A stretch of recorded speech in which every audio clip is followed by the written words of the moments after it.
aunty रहेछ यस्ता सुड्डी जाँठीलाई block गर्दैन यस्तो आन्टी हेर्न पनि पर्दैन क्या यस्तो यस्तै खालको आन्टीहरूले गर्दा भेनालाई मन पराएर जेलस भएको तँलाई के भन्नु हो एक्ज्याक्टली मेरो बुढाको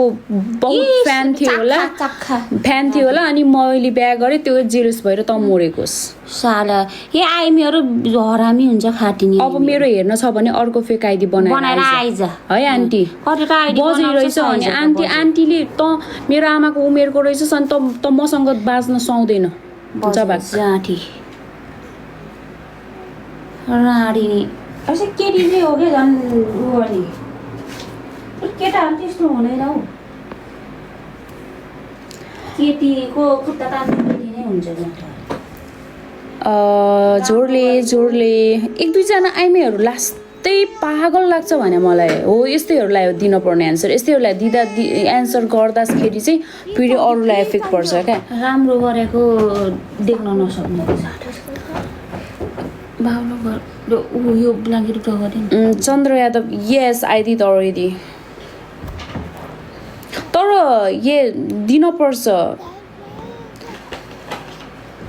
एक दुईजनालाई चाहिँ एन्सर गर्नै पर्छ एक दुईजना पाखेहरू क्या एक दुईजनालाई चाहिँ दिनै पर्छ त्यस्ता गुरुलाई कोट्टाएर आफ्नै नाकमा छट्टिने ब्लग गर्दैन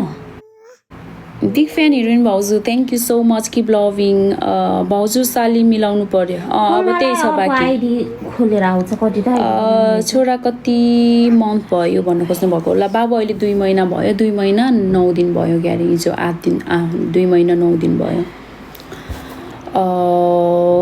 I had don't help please all of the you will have support each other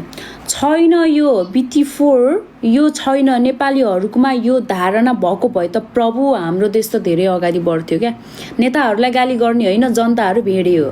यो रेकर्ड गरेर हाल मलाई फरक पर्दैन जनताहरूले नै बिगारेको हो नेताहरूलाई बुझ्यौ नि यस्तै खालको भेडे नेपालीमा के अरे निज के भन्छ मलाई बोल्न नै आउँदैन राम्रोसँग त्यो के अरे जियोलस भएर कसरी तल झारम भन्ने धारणा भएर हो क्या हो यो यही भएर 1-2 पैसामा बिक्ने यही भएर नै हो नेताहरूलाई बिगार्ने लास्टमा नेता ह्याउ गरेर नौटङ्की गर्छ नि यो जनताहरू मलाई मन पर्दैन यो 1-2 यो पाखे जनताहरू यस्तैले गर्दा बिग्रिने सो एक्सप्लेन गर्नै पर्छ बिग फ्यान दिदी थ्याङ्क यू तर सबैजनालाई भने होइन जो छ नि मैले भनेको कुराहरू जसलाई पर्छ त्यहीलाई रिस उठ्छ होला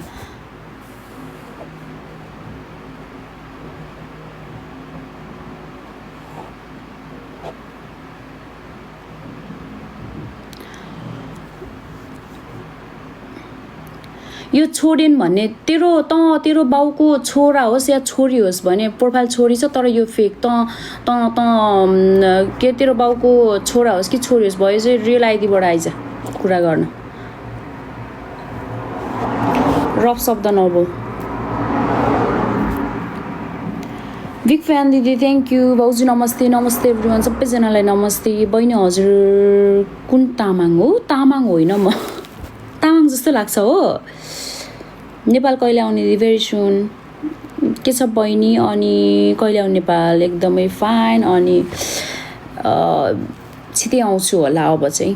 लाफा किन रिसाकी रिसाको त छैन किन रिसाउने तर 1-2 जनाको एन्सर गरेको क्या 1-2 जनाको एन्सर त गर्नै पर्छ क्या त्यही भएर चाहिँ मैले एन्सर हो 1-2 जनाको एन्सर गर्दा अरूलाई चाहिँ इफेक्ट पर्छ क्या सो हजुरहरूलाई चाहिँ डोन्ट माइन्ड ल गाइस 1-2 जनालाई चाहिँ 1-2 जना चाहिँ माइन्ड नगर्नु होला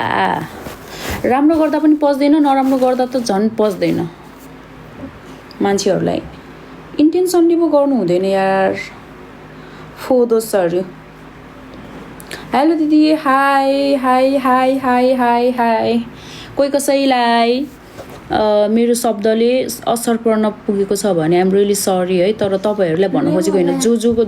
नाम नै मैले नाम नै टोकेर एन्सर गरेको छु त्यहीलाई चाहिँ हो अब मेरो आमाको उमेरको आन्टीहरू बाँच्न आउँछ त मसँग के